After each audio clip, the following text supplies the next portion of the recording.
Warp storm raged for 7 days across the Ghoul sector, tearing reality like parchment in the hands of a madman. On Mortius Prime, beneath the towering spires of Hive Dominus, Imperial forces marshaled against a chaos incursion that had erupted from the planet's industrial heart. Smoke billowed from burning manufactorums where daemon engines stalked through assembly lines, their metal screams echoing off rockcrete walls slick with the blood of martyred workers. In the deepest foundries where the machine spirits had once sung hymns of production, now only warp-touched madness echoed through corridors lit by hellfire. Colonel Kastner of the 47th Cadian Shock adjusted his rebreather and surveyed the tactical display through the emerald glow of his command bunker's coitators. 3 companies of guardsmen held the outer perimeter, while Adeptus Mechanicus tech priests attempted to purge the corrupted machine spirits from the primary forges. The air tasted of ozone and burned prometheum, punctuated by the distant thunder of artillery and the inhuman wailing of daemonkind. "Sir, massive warp disturbance registering in Grid 77, reported Vox Officer Thane, his augment eye flickering with data streams. "Energy signature unlike anything in the archives." The Storm's eye opened directly above the central manufacturum complex. Reality twisted, colors bleeding into impossible spectrums as the Immaterium's raw chaos pressed against the material plane. Then, through the maelstrom, something descended. A figure in black armor crashed through the manufacturer's reinforced roof, sending twisted metal and rockcrete cascading into the daemon-infested halls below. Steam hissed from impact craters as the armored form rose slowly mechanically, cape settling around broad shoulders like the wings of some primordial raptor. The familiar sound of mechanical breathing cut through the battlefield's cacophony, steady and implacable as a funeral dirge. Darth Vader had arrived in the 41st Millennium. His respirator's rhythm never faltered as he surveyed this new battlefield. Where once he had commanded star destroyers across the galaxy's spiral arms, now he stood in a realm that felt achingly familiar yet alien. The Force flowed here but corrupted, twisted into patterns that spoke of gods mad with power and mortals driven to zealotry beyond reason. Through the torn sections of manufacturum wall, he glimpsed a sky the color of dried blood, lit by the unnatural aurora of a warp storm's fury. A pack of bloodletters materialized from the warp-touched machinery nearby, their brass axes gleaming with unnatural heat. These creatures radiated hunger and violence in the Force, their presence like acid against his consciousness. They charged with inhuman speed across the foundry floor, clawed feet leaving molten prints in the metal grating. Vader's lightsaber ignited with its characteristic snap hiss. The crimson blade cast dancing shadows across the demon machinery as he moved to meet them. His first strike bisected the leading bloodletter at the waist, the creature's demonic essence shrieking as it was banished back to the warp. The second daemon leaped high. Brass axe raised for a killing blow, but found only empty air as the Dark Lord sidestepped with fluid precision. His backhand strike removed its head in a spray of ichor that sizzled on the foundry floor. The remaining demons pressed their attack with mindless fury. Vader extended his left hand, and the Force responded to his will. 3 bloodletters lifted into the air, their bodies convulsing as invisible pressure crushed windpipes that had never drawn mortal breath. He closed his fist. The demons imploded, their forms dissolving into warp stuff that evaporated like morning mist. From the manufacturum's upper galleries, a tech priest Dominus named Fam 7 watched through multiple optical mechondrites, his binary chance of analysis filling local Vox channels. The stranger's weapon defied immediate classification, though its molecular disruption field showed clear similarities to Archotech power weapons. More intriguing was the telekinetic display. Sanctioned psychers could achieve similar effects, but this being showed no signs of warp-induced mutation or possession. His reading suggested something else entirely fascinating. Fum 7 voxed to Colonel Kastner's command frequency. This individual demonstrates psychic phenomena consistent with Imperial-sanctioned classification, yet exhibits none of the traditional markers of warp exposure. Through the Force, Vader sensed more threats approaching. A squad of Chaos Space Marines from the Iron Warriors moved through the manufacturum's eastern approach, their power armor scarred by millennia of warfare. Their bolters tracked methodically across potential firing lanes as they advanced through the steam and smoke. These warriors radiated a different sort of corruption than the demons. Their souls eaten hollow by bitterness and spite that had curdled over 10,000 years. The lead Chaos Marine raised his bolter as he spotted the black-armored figure. Mass reactive shells erupted from the weapon's muzzle, each round designed to penetrate power armor before detonating within the target's body cavity. Vader's lightsaber moved in precise arcs, intercepting the projectiles mid-flight. Each deflected round sparked against machinery or embedded in walls, their explosive charges detonating harmlessly against reinforced surfaces. The Chaos Marines spread into a firing line, their synchronized volleys designed to overwhelm any single target's defensive capability. But Vader had faced similar tactics in countless battles across a different galaxy. He reached out through the Force, grasping one of the massive foundry cauldrons suspended from the ceiling's crane system.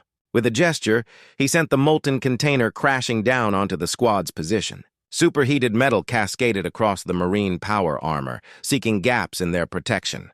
2 warriors fell immediately, their Vox screams cutting to static as their life signs flatlined. The survivors scattered, but Vader was already among them, his lightsaber carving through ceramite plating as easily as flesh.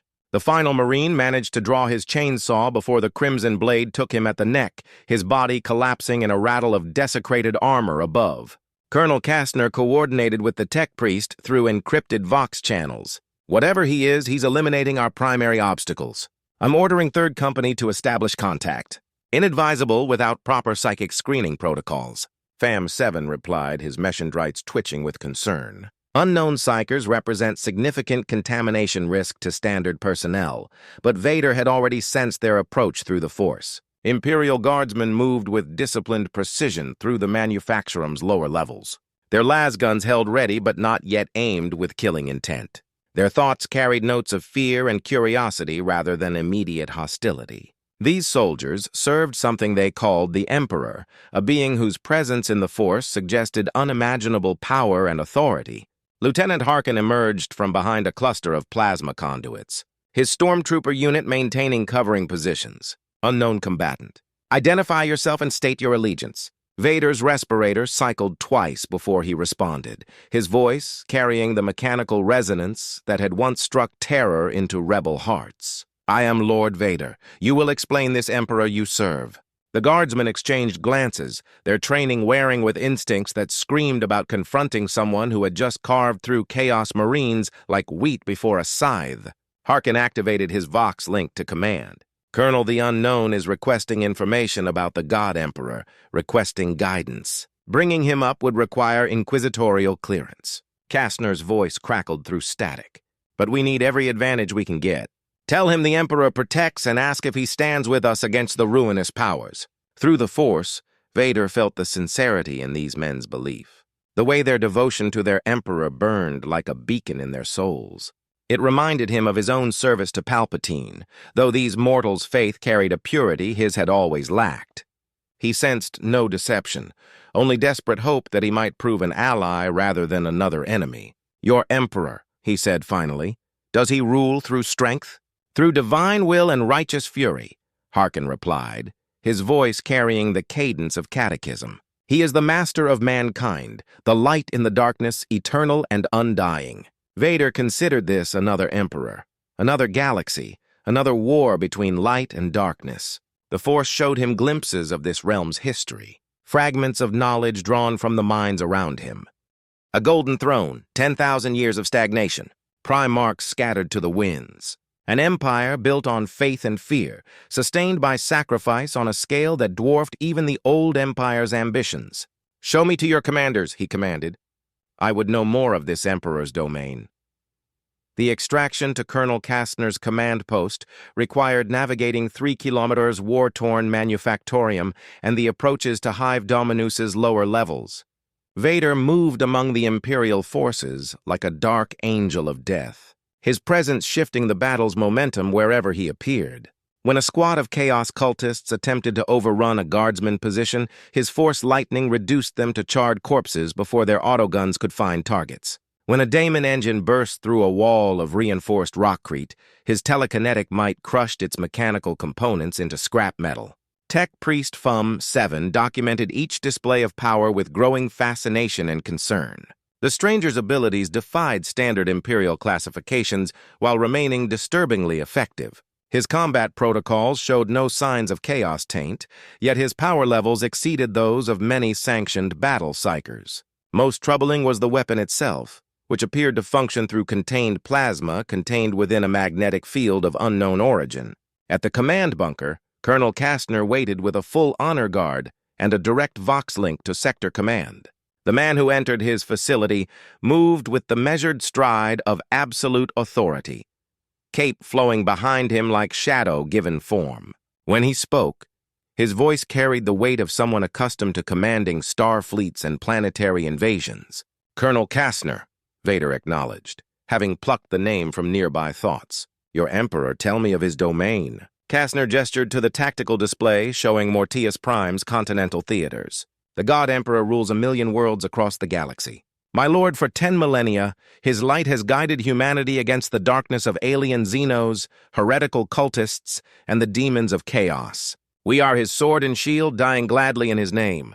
Through the Force, Vader examined the scope of what they described. 1,000,000 worlds, 10,000 years of continuous warfare. An empire that spanned galactic distances while maintaining unity through faith rather than fear alone. The scale dwarfed even his former master's ambitions. Yet something felt wrong. This empire was stagnant, defensive, losing ground year by year to enemies that should have been crushed millennia ago. "Your Emperor," he said carefully. "Does he still lead your forces?" The question brought uncomfortable silence. Colonel Kastner's thoughts carried undertones of doubt and fear that he dared not voice. Tech Priest Fam 7's optical senses flickered with what might have been uncertainty in a fully human face. "The God Emperor guides us from the Golden Throne on Holy Terror," Knurr replied with rehearsed precision. "Through the Astronomicon, his will illuminates the galaxy." But Vader sensed the truth they could not speak. Their Emperor was dying, had perhaps been dying for millennia. Whatever power sustained their civilization was failing by degrees, leaving them to fight desperately against inevitable entropy. The Force showed him glimpses of a corpse god sustained by sacrifice, of an empire eating itself to maintain the illusion of strength. It was pathetically familiar. Before he could respond, proximity alarms shrieked through the bunker. Tech Priest Fam 7's mechadendrites interfaced with the sensor network, downloading battlefield data directly into his consciousness. Massive Daemon incursion grid, 44 through 68. Classification Greater Daemon likely bloodthirst manifestation. Through the bunker's reinforced viewports, they watched the sky tear open like a wound. Something vast and red and winged descended through the warp rift, its brass armor gleaming with the reflected light of burning cities. The bloodthirst's roar shattered windows across 3 hive levels as it landed in Mortius Prime's primary commercial district. Where its feet touched the ground, the rockcrete cracked and began bleeding actual blood. "All units fall back to defensive positions," Kastner ordered through the Vox network. "Prepare for orbital bombardment on my mark." Vader studied the daemon through the Force, feeling its immense power and limitless rage. This creature was ancient beyond measure, its existence sustained by the collective violence of countless wars. It had fought space marines, Imperial knights, even Titan war machines, and emerged victorious from battles that had reduced entire systems to ash. It would not be enough. "Your orbital strike will fail," he stated with mechanical certainty. "Greater demons of this magnitude require direct confrontation by champions of equivalent power." "My lord," Kastner protested, "that thing has destroyed entire companies of space marines. Even Terminators couldn't." Vader's Force grip closed around the colonel's throat just enough to interrupt him. Not enough to harm, but sufficient to demonstrate the futility of argument. "I have faced gods before, Colonel. This daemon is merely another obstacle to be removed." He released the man and turned toward the bunker's exit. Behind him, he could sense the mixture of fear and desperate hope radiating from the Imperial officers.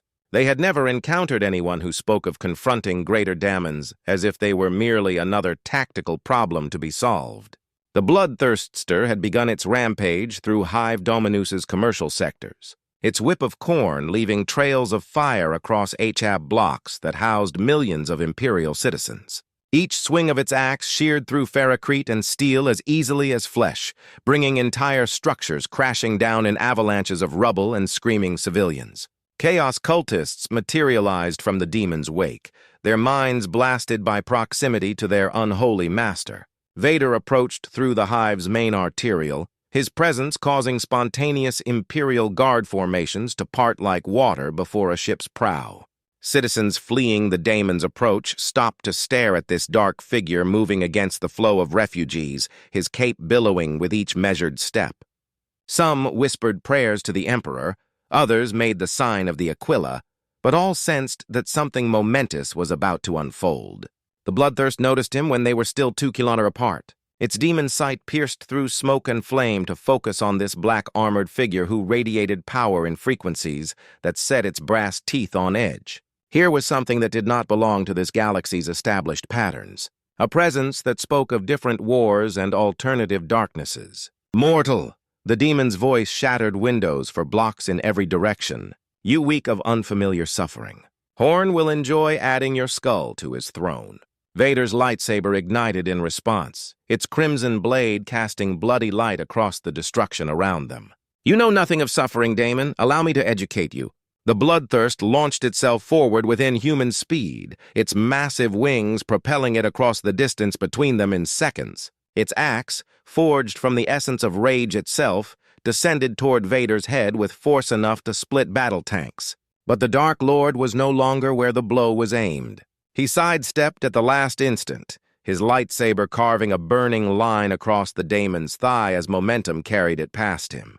Daemon Echor sizzled on the roadway where it fell, eating through rockcrete like acid. The Bloodthirst spun with impossible agility for something so massive, its whip lashing out to catch Vader around the waist.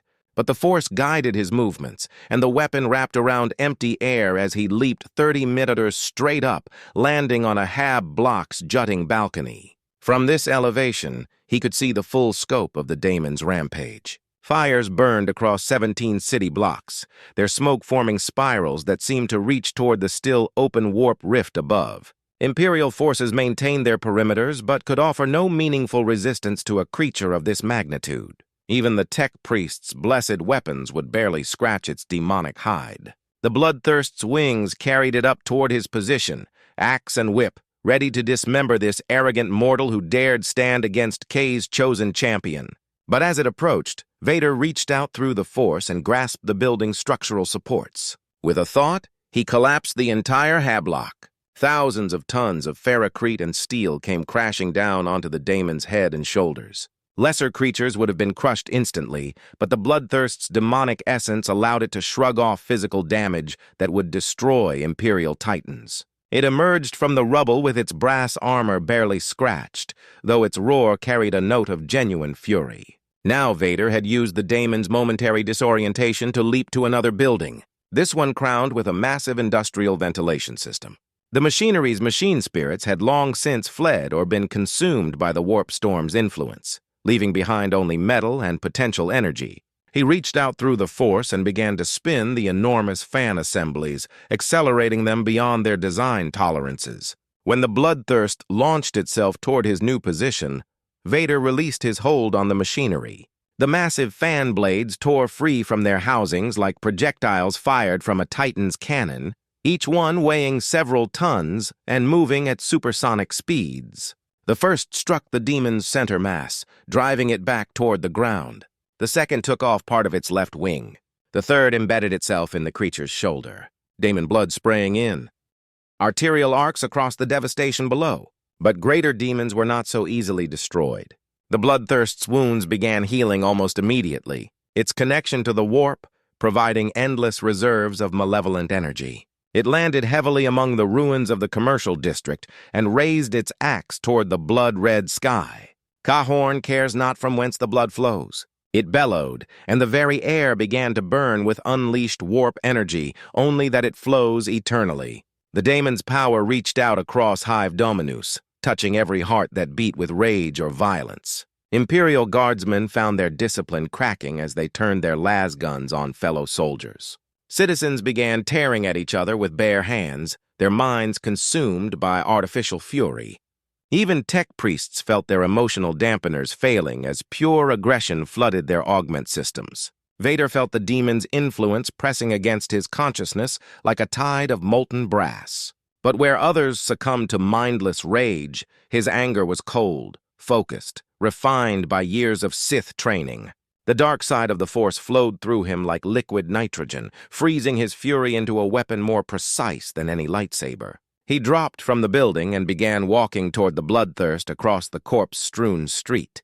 With each step, his power in the Force intensified. Streetlights exploded in showers of sparks. Vehicle hulks began lifting into the air around him, drawn by invisible currents of telekinetic force. The very ground cracked beneath his feet as the weight of his dark presence pressed down upon reality itself.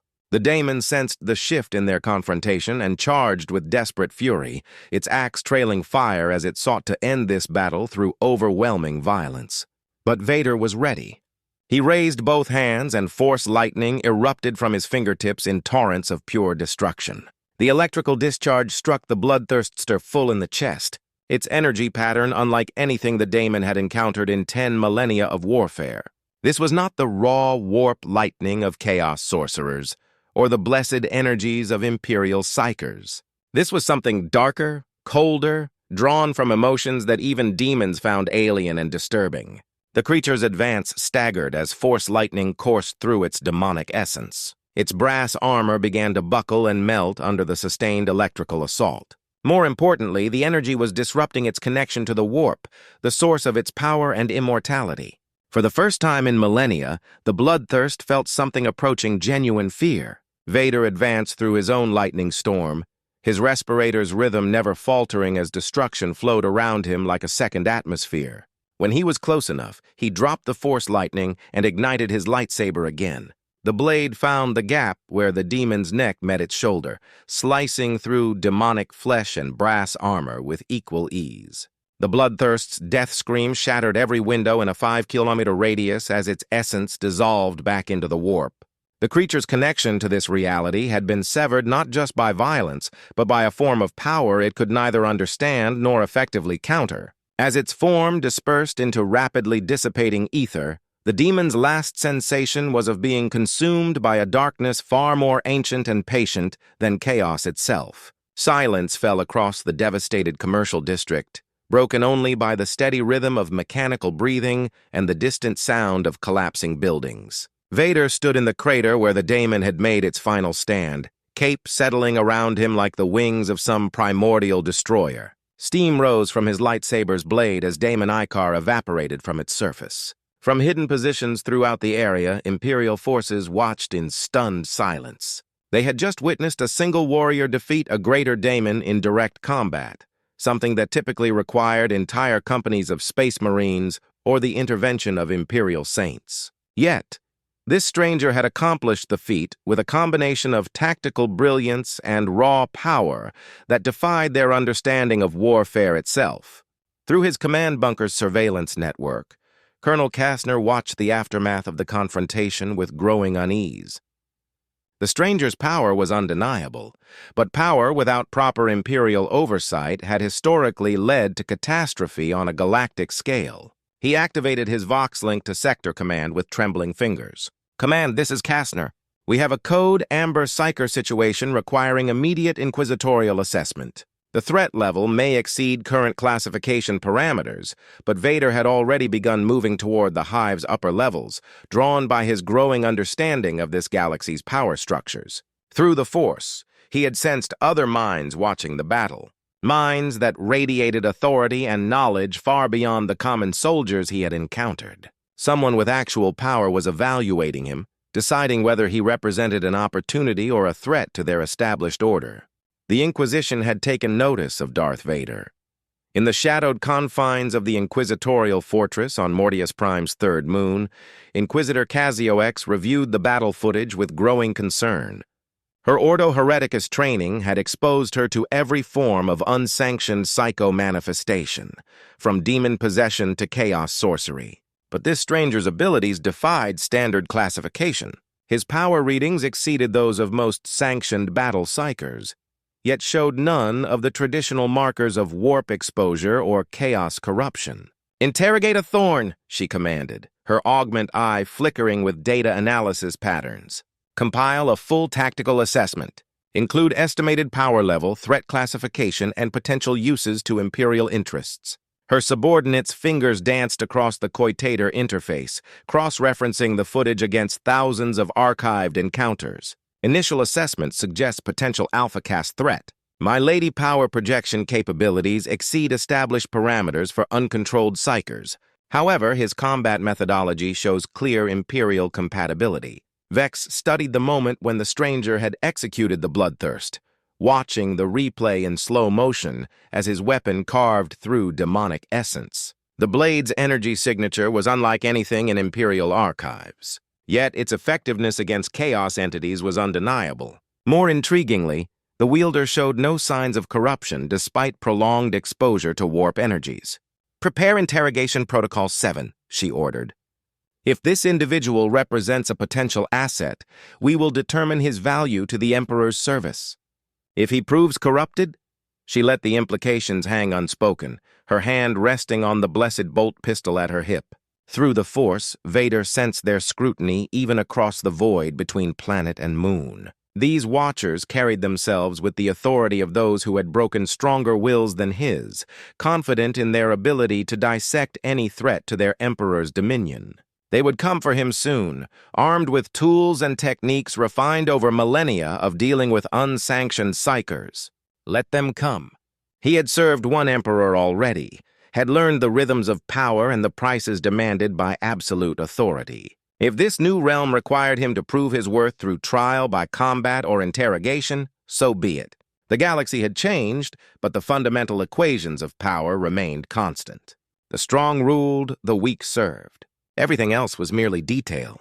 As the warp storm above Mortius Prime began to dissipate, its chaotic energies drawn back into the Imperium by forces beyond mortal comprehension, Vader made his way through Hive Dominus's middle levels. The civilians he passed reacted to his presence with mixture of awe and terror, some dropping to their knees in expressions of religious fervor, others fleeing into side passages to avoid his notice. Their reactions told him much about this galaxy's power structures. These people lived in constant fear of forces beyond their control, sustained by faith in distant authorities who promised protection in exchange for absolute obedience. It was a system he understood intimately, having helped construct something similar across the first galaxy's stars. The only difference was scale and the nature of the threats that justified such extreme measures. He found what he was looking for in the Hive's primary commercial cathedral, a massive structure that served both as a place of worship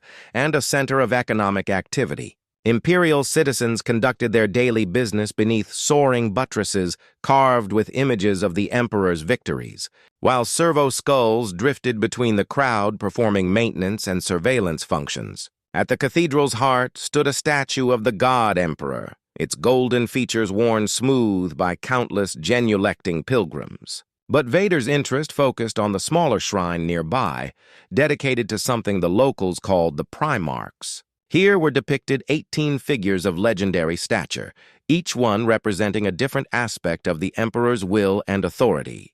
Through the Force, he studied the statue's emotional resonances, reading the layers of worship and regret that had accumulated over centuries of veneration. These Primarchs were not merely generals or administrators. They had been sons crafted by their Emperor as perfect instruments of conquest and governance. And they had failed him, scattered across the galaxy by civil war and bitter betrayal. The pattern was achingly familiar. Another father figure creating perfect children to serve his vision. Another family destroyed by the corrupting influence of absolute power. Another empire built on the bones of those who had trusted their creator's wisdom. "You see it too," said a voice behind him. Vader turned to find an elderly priest approaching, his robes marked with the symbols of the Adeptus Mintorum, the tragedy of the lost sons. The priest's name was Cornelius, and his thoughts carried decades of theological study mixed with genuine anguish over the Imperium's decline. Unlike the soldiers Vader had encountered, this man's faith was tempered by knowledge of history and an understanding of the prices that absolute power demanded from those who wielded it. "Tell me of their father," Vader commanded, his respirator's rhythm echoing in the cathedral's vast space. "This emperor you serve." Cornelius gestured toward the golden statue, its features simultaneously paternal and terrible in their divine authority. "He is the master of mankind, the eternal guide who shepherds humanity through the darkness of a hostile galaxy. For 30,000 years he has watched over us from the golden throne, his will made manifest through his servants and champions." But the priest's surface thoughts carried deeper truths. The emperor was dying, had been dying for 10 millennia, sustained only by the daily sacrifice of 1,000 psychers whose souls fed his flickering flame. The empire he had built was rotting from within, paralyzed by dogma and fear of change. The sons he had created to carry his vision had either fallen to chaos or disappeared into the galaxy's darkest corners. "And his sons?" Vader asked, studying the Primarch statues with growing interest. "Where are they now?" "Lost to us," Cornelius replied, his voice carrying the weight of 10,000 years of grief. "Some fell to the corruption of the ruinous powers. Others vanished into legend, pursuing quests known only to themselves. We are left with their gene sons, the Space Marines, but even they are shadows of what the Primarchs once represented." Vader considered this revelation as he studied each statue in turn. Here was Horus, the favored son, whose betrayal had shattered the Emperor's dreams of conquest. There was Sanguinius, the angel whose sacrifice had bought victory at the cost of his father's humanity. And there, barely visible in the shrine's shadows, stood a figure whose features seemed familiar despite the alien craftsmanship. The statue depicted a warrior in black armor, cape flowing behind him like the wings of some predatory bird. The face was hidden behind a skull-like mask, but the posture spoke of absolute authority tempered by deep abiding rage. Most telling was the weapon in the figure's right hand, a sword whose blade seemed to absorb light rather than reflect it. "That one," Vader said, pointing to the shadow-wreathed statue. "Who is he?" Cornelius followed his gaze, and his face grew troubled. "That is a figure of legend and controversy, my lord. Some say he represents the lost 11th Primarch, erased from official records for crimes too terrible to name. Others claim he is a harbinger of the Emperor's return, a dark angel who will appear when the Imperium faces its final hour." The priest's thoughts carried fragments of forbidden knowledge, scraps of heretical texts that suggested this lost Primarch had been cast out not for falling to chaos, but for embracing a different kind of darkness, a power that predated the warp, that drew strength from emotions older and colder than the chaos god's fevered hunger. "What was his name?" Vader pressed, sensing the priest's reluctance to speak openly about such dangerous topics. "The records call him only the Dark Father," Cornelius whispered, glancing around to ensure they were not overheard. "It is said that he will return when the Emperor's light finally fails to gather the lost and the forgotten into a new kind of family. One built not on faith, but on the acceptance of inevitable darkness." Through the Force, Vader felt the truth in those words like recognition flowering in his consciousness. This galaxy already carried legends of his arrival, myths and prophecies that had somehow anticipated his emergence from the warp storm's heart. Whether through genuine prescience or the galaxy's own need for such a figure, the Imperium had prepared a place for him in its cosmology. He was studying the statue's inscription when proximity alarms began shrieking throughout the cathedral. Imperial Guard units took up positions around the building's entrances, while servo skulls descended from the ceiling in attack formations. Through the massive stained glass windows depicting the Emperor's victories, Vader could see inquisitorial dropships settling onto the cathedral's landing platforms. "Stay calm, my lord," Cornelius urged, though his own nervous system was flooding with adrenaline. "The Inquisition investigates all manifestations of unusual power. If you are truly pure of purpose, you have nothing to fear from their questions." Vader's lightsaber remained unignited, but his grip on its hilt tightened as he felt multiple hostile minds approaching through the cathedral's corridors. These inquisitors carried themselves with the confidence of those who had faced and defeated threats that would break lesser minds. Their weapons were blessed by rituals older than most civilizations. Their armor warded against both physical and psychic assault. They would discover that such preparations meant nothing against the dark side of the Force. Inquisitor Vex entered the cathedral with a full retinue of stormtroopers and acolytes, her power armor's machine spirit humming with barely contained aggression. her augment eye fixed on Vader, immediately scanning for signs of mutation, corruption, or demonic taint. The readings confused her. This individual showed no markers of warp exposure despite wielding power that exceeded most sanctioned psychers. More disturbing was the way her psychic wards seemed to slide off his presence like water from polished ceramite. "Unknown psycher," she announced, her voice carrying the authority of holy terror itself. "You will submit to interrogation and psychic examination in the name of the God Emperor. Resistance will be met with immediate termination." Vader turned slowly to face her, cape settling around his armored form like a shroud. When he spoke, his mechanical voice carried undertones that set her stormtroopers' nerves on edge, a resonance that spoke of power held carefully in check. "I am Lord Vader. I do not submit to interrogation." Vex's hand moved toward her bolt pistol but stopped as she felt invisible pressure beginning to constrict around her throat.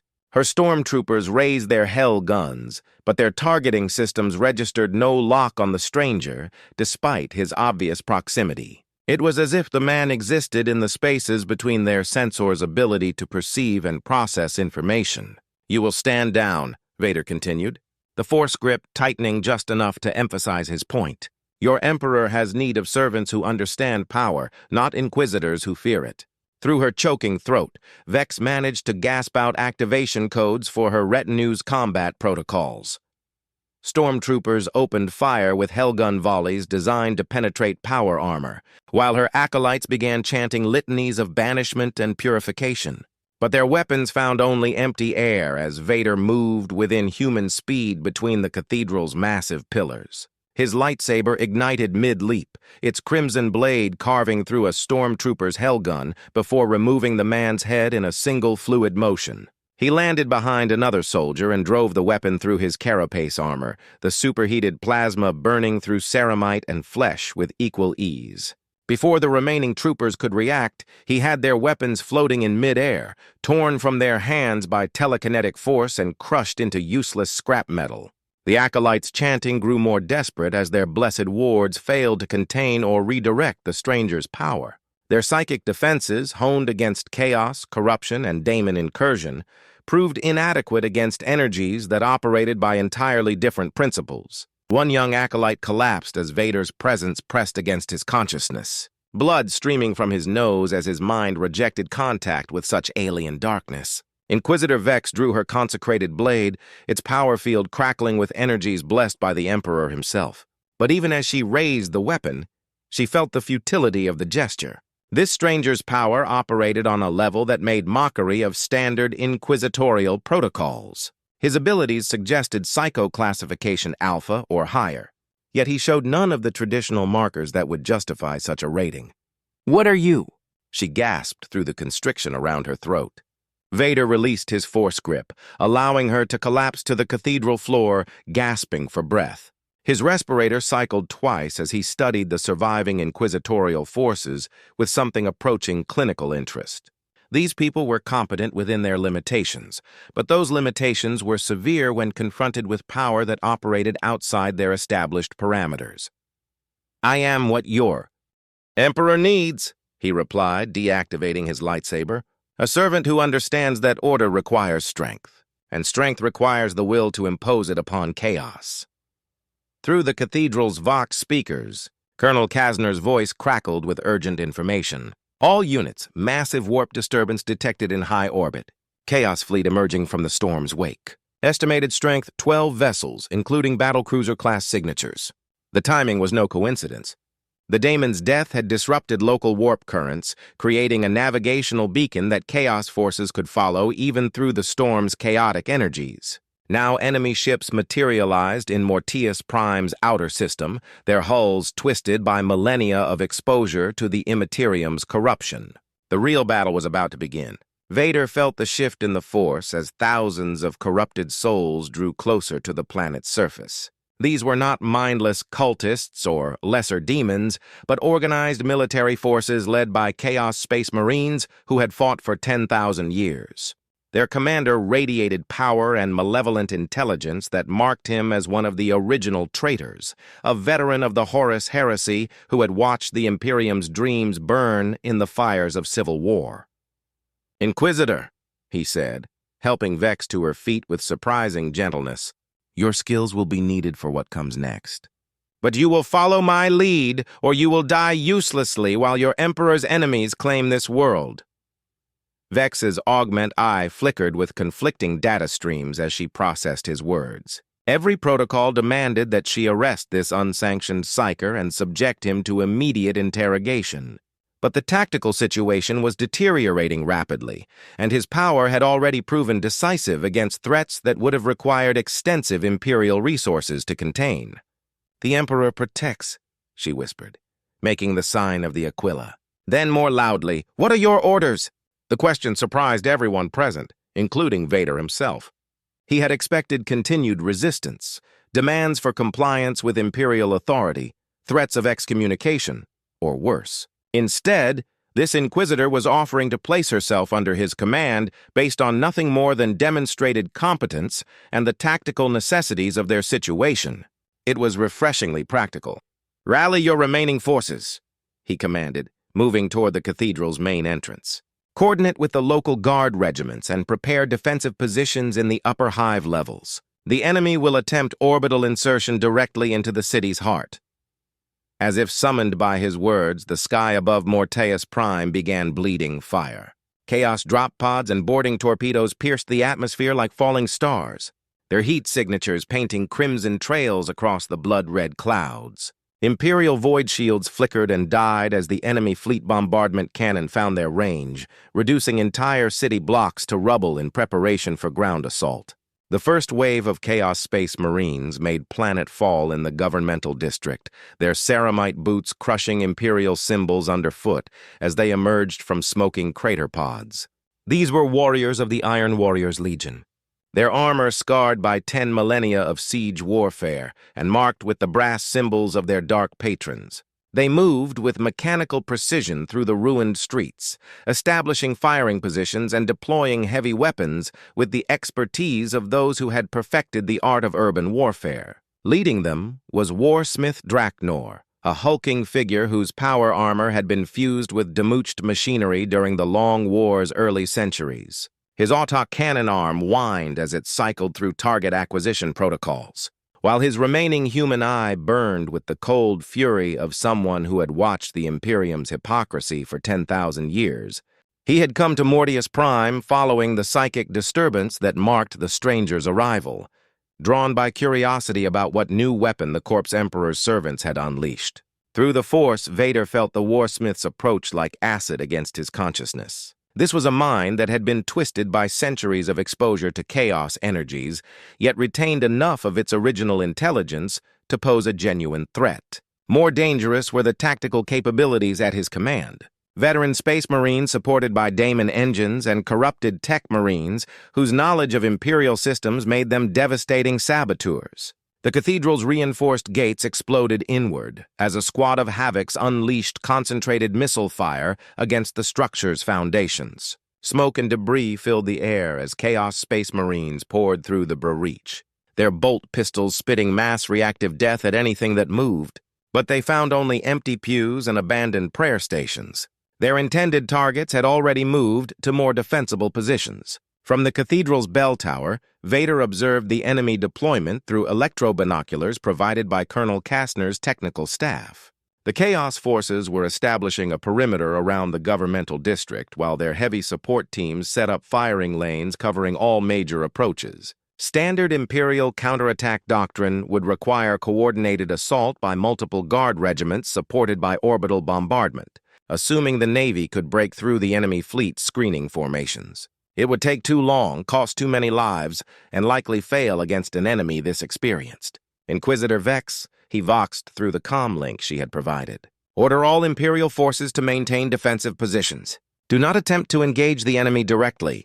"My lord," her voice crackled back through static. "Our doctrine requires immediate counterattack to prevent enemy consolidation if we allow them to establish. Your doctrine is inadequate against opponents of this caliber." Vader interrupted, his mechanical voice cutting through her protest. "These are not cultists or renegades. They are veteran warriors who have fought longer than your Imperium has existed. Conventional tactics will only feed them more corpses." Instead of argument, he received acknowledgement. Whatever else could be said about Inquisitor Vex, she was capable of recognizing superior tactical judgment when it was demonstrated. Her forces would maintain their positions and wait for his signal to advance. Vader deactivated the Vox link and began his descent toward street level. The Force showed him the patterns of the enemy deployment, the gaps in their coverage where a single infiltrator could penetrate their lines and strike at command elements. These Iron Warriors were skilled, but they had grown accustomed to fighting enemies who telegraphed their intentions through masked formations and overwhelming firepower. They were unprepared for a lone operative who could move unseen through their sensor networks and strike without warning. The first Chaos Space Marine died without knowing he was under attack. Vader's lightsaber took him through the neck from behind, the crimson blade emerging from his gorge in a spray of superheated blood. The second Marine turned toward the sound, but found only shadows and the fading echo of mechanical breathing. His Vox call for backup died with him as invisible force crushed his throat. Working through the governmental district's maintenance tunnels and service corridors, Vader eliminated isolated sentries and communication specialists with surgical precision.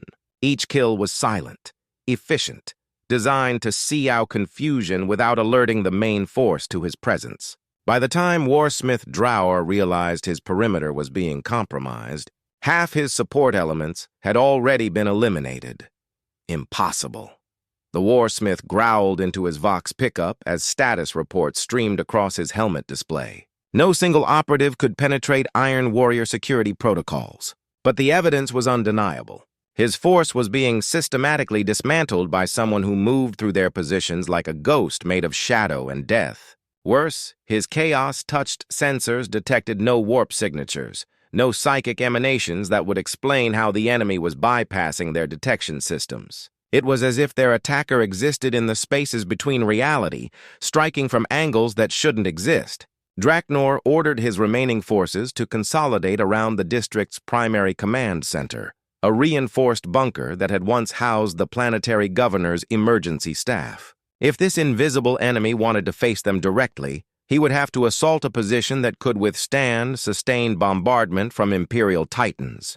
The Warsmith's enhanced sensors swept constantly across all approaches, while his Havocs maintained overlapping fields of fire. It would not be enough. Vader approached the bunker through the ruins of an adjacent hab block, moving through the rubble with liquid grace despite his armor's apparent bulk. The Force guided his steps around sensor sweeps and targeting arrays. While his growing understanding of this galaxy's technology allowed him to anticipate the Defender's capabilities, these Chaos Marines relied heavily on their equipment superiority over standard Imperial gear. But their overdependence on technology created exploitable vulnerabilities. He reached out through the Force and began interfering with the bunker's power distribution systems. Circuit breakers failed in cascade sequences that left entire sections without lighting or environmental control. Vox networks crashed as their signal processors overloaded beyond design tolerances. Most critically, the Fascel's void shields began fluctuating as their generators struggled with power inputs that defied their programming parameters. "What is happening?" Drower demanded as his command center systems failed around him. Report.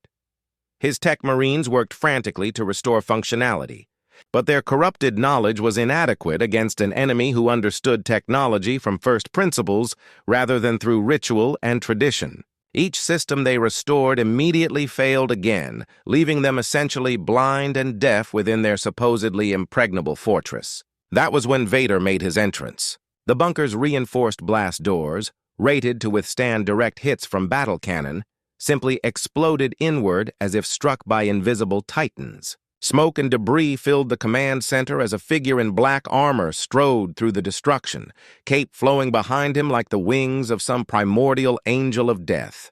His lightsaber cast dancing shadows across walls lined with tactical displays and communication equipment. Warsmith Draknor's Autok cannon arm swiveled toward this new threat, but the weapon's targeting systems refused to lock onto the intruder. His shots went wild as Vader moved with inhuman speed between cover positions, advancing steadily toward the command cent's heart. Other Marines opened fire with bolt pistols and chains, but their attacks met only empty air or ricocheted harmlessly off invisible barriers. "What are you?" Drow roared, abandoning his ruined weapon systems in favor of a blessed chains that screamed with demon-touched hunger. Vader's lightsaber met the Chainsword in a shower of sparks that illuminated the command center like stroboscopic lightning. For a moment, the two weapons were locked together, ancient technologies straining against each other in a test of fundamental principles. Then the lightsaber's focused plasma field began cutting through the Chainsword's adamantine teeth, reducing the blessed weapon to smoking metal fragments. The Warsmith's follow-up punch would have shattered normal power armor, but Vader caught his fist in a force grip that held it motionless, despite the servo motor's straining efforts. For the first time in 10 millennia, Draknor felt something approaching genuine fear as he stared into the stranger's mask and sensed the vast darkness that lay beneath its surface. "I am inevitable," Vader replied, and drove his lightsaber through the Warsmith's chest cavity. The command center fell silent, except for the steady rhythm of mechanical breathing and the crackling of damaged electronics. Outside, the remaining Iron Warriors waited for orders that would never come, their command structure decapitated by an enemy they had never truly seen. Within minutes, they would be retreating toward their extraction points, their mission abandoned in the face of losses they could not explain or counter. Through the Force, Vader sensed Inquisitor Vex's approach with a full company of stormtroopers. The woman had shown admirable tactical judgment by allowing him to operate independently, then moving to capitalize on his success once the enemy leadership was eliminated. Her forces would mop up the surviving Chaos Marines while he turned his attention to larger strategic concerns. The enemy fleet still commanded orbital space, and their ground forces included elements beyond simple Space Marine deployment. Through the Force, he could feel other powers stirring in response to the night's events. Daemon princes drawn by the scent of spectacular violence. Rogue psychers whose abilities rivaled his own. Perhaps even one of the Chaos Primarchs themselves taking notice of this new variable in the great game. The real test was yet to come. In the upper atmosphere, aboard the Chaos battle cruiser Eternal Malice, Lord Commander Vorak studied tactical displays with growing interest rather than concern. The loss of Draknor's ground forces was regrettable, but not unexpected. The Iron Warriors had always been too rigid in their approach to deal with truly unconventional opponents. More intriguing was the nature of their opponent, whose power signature defied classification by any known Imperial or Chaos taxonomy. Vorak himself was a veteran of the Long War, who had fought at Terror during the siege, had watched the Emperor's palace burn while Horus traded blows with his former father. 10,000 years of warfare had taught him to recognize genuine threats versus mere propaganda phantoms.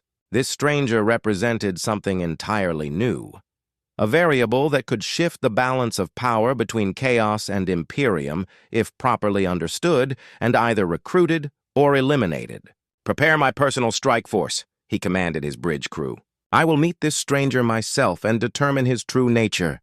The teleportarium's energies began building as Vorak donned his Terminator armor, each piece blessed by Daemon princes and marked with the skulls of Imperial champions who had fallen to his power. His force weapon hummed with barely contained warp energy, while his Stormbolter's machine spirit whispered promises of death to the Emperor's servants. If this stranger truly possessed power worthy of Chaos attention, he would either kneel before the dark gods or join the countless souls they had already claimed. On Mortius Prime's surface, Vader felt the massive psychic disturbance as enemy forces prepared to teleport directly into the Hive city's heart. Unlike the ground assault, this would be a surgical strike by elite forces capable of appearing anywhere within the planet's defensive perimeter. Their commander radiated power and malevolent intelligence that marked him as a true veteran of the Long War, someone who had witnessed the Imperium's birth and dedicated 10 millennia to its destruction. Colonel Kastner. He voxed through the Imperial command network. Enemy teleportation assault imminent. Evacuate all non-essential personnel from the upper Hive levels and prepare your heaviest weapons for close quarters combat. Understood, my lord. Where do you want us to concentrate our forces? Vader studied the tactical situation through the Force, feeling the currents of probability and possibility that surrounded the coming confrontation. The enemy commander would materialize somewhere with symbolic significance, a location that would demonstrate Chaos superiority over Imperial authority. There was only one site in Hive Dominus that met those criteria. The cathedral, he replied. They will attempt to desecrate the most sacred site within their reach. Position your forces in defensive rings around the building, but do not enter the structure itself. My lord, if they take the cathedral, they will not, Vader stated with mechanical certainty. I will be waiting for them. The teleportation began as Morteos Prime's sun reached its zenith, painting the blood-red sky in shades of brass and fire. Reality twisted in the cathedral's nave as warp energies tore through the barrier between dimensions, bringing forth enemies who had refined their hatred over 10,000 years of continuous warfare. Terminator armor materialized from the Imperium's depths, each suit bearing the marks of countless battles and the blessings of dark powers that had watched civilizations rise and fall. Lord Commander Vorax stepped from the teleportation circle with his Stormbolter already scanning for targets. His tactical display showed the cathedral apparently empty except for scattered debris from the earlier fighting, but his enhanced senses detected something else, a presence that radiated power and darkness in frequencies that set his daemon-touched AX on edge. "Show yourself," he commanded, his voice carrying the authority of someone who had commanded star fleets and raised solar systems.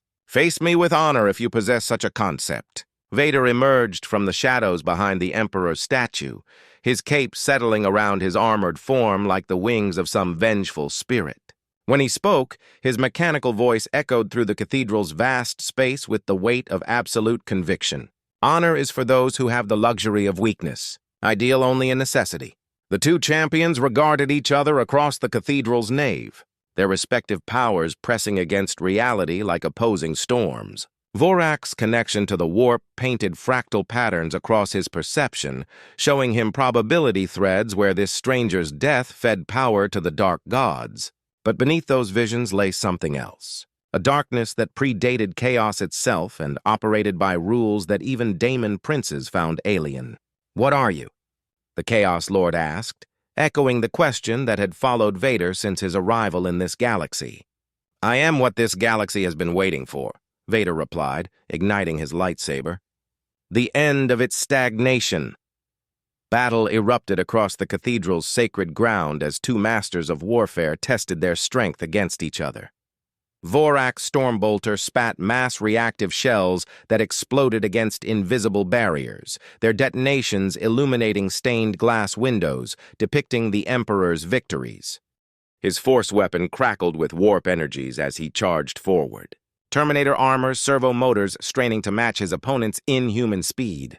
But Vader had fought similar opponents before. Warriors whose power, armor, and enhanced weapons made them nearly invulnerable to conventional attacks. His lightsaber carved through Terminator plating as easily as flesh, while his mastery of the Force allowed him to anticipate and counter attacks before they fully developed. More importantly, his dark side abilities operated on principles that Chaos powers could not fully comprehend or effectively resist. The duel raged between the cathedral's massive pillars, each exchange of blows sending shockwaves through the ancient stone.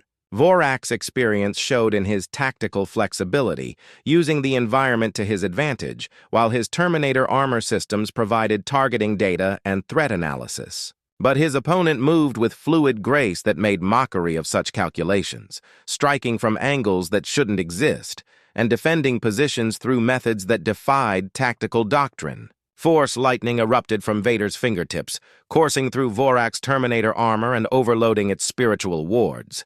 The Chaos Lord's counterattack with his Force weapon met an invisible barrier that turned the blessed blade aside, leaving him open for a lightsaber strike that carved through his shoulder pauldron.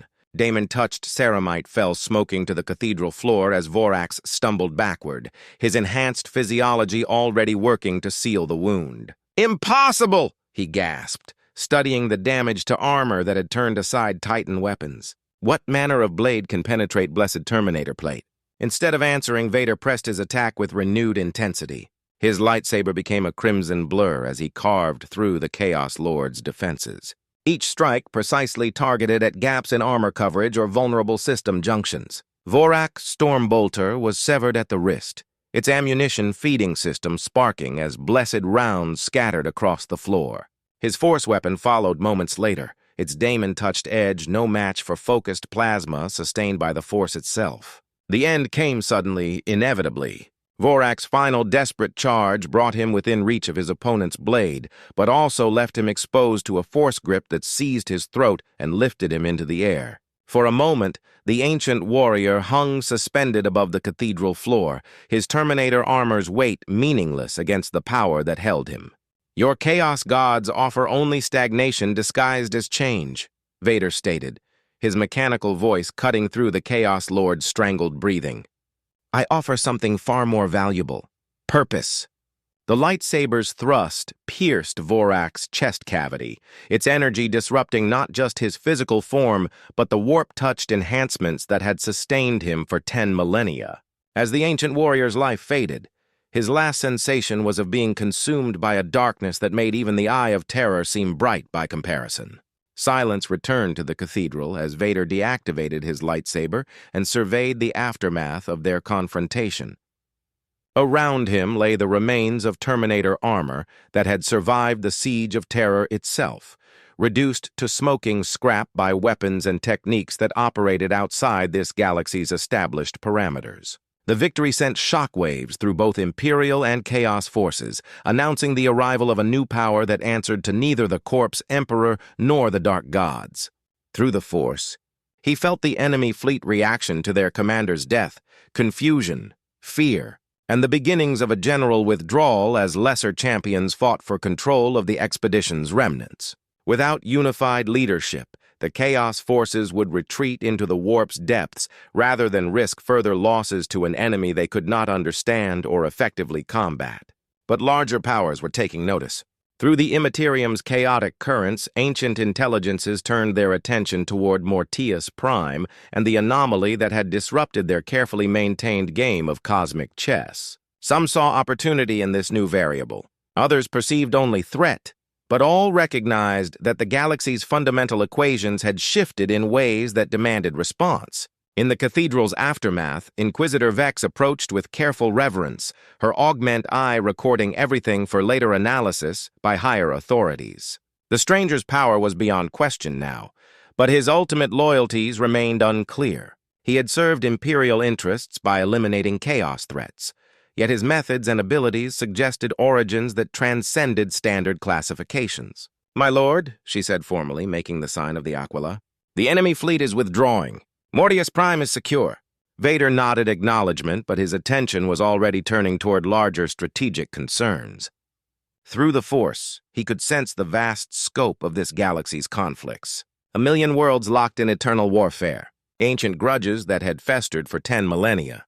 Powers beyond mortal comprehension playing games with civilizations as their pieces. The Imperium stagnation was just one symptom of a deeper malaise that had infected the galaxy's fundamental nature. "Inquisitor," he said finally, "arrange transportation to your sector command.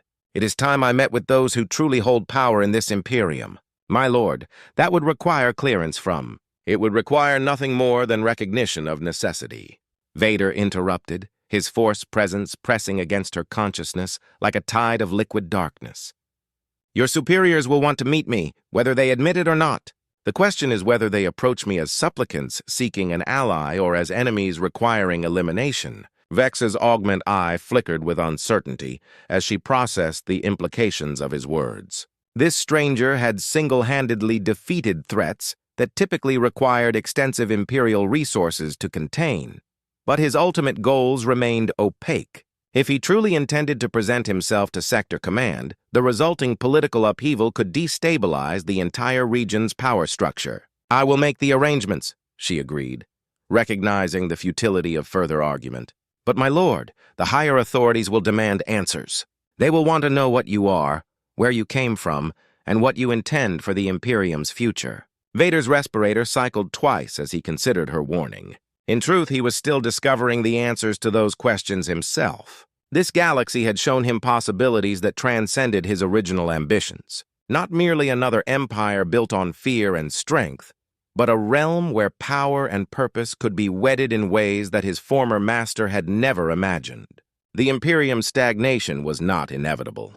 It was simply the result of leadership that had forgotten how to adapt and evolve. "Tell them," he said finally, moving toward the cathedral's main entrance, that Lord Vader has come to restore order to a galaxy that has forgotten the meaning of strength.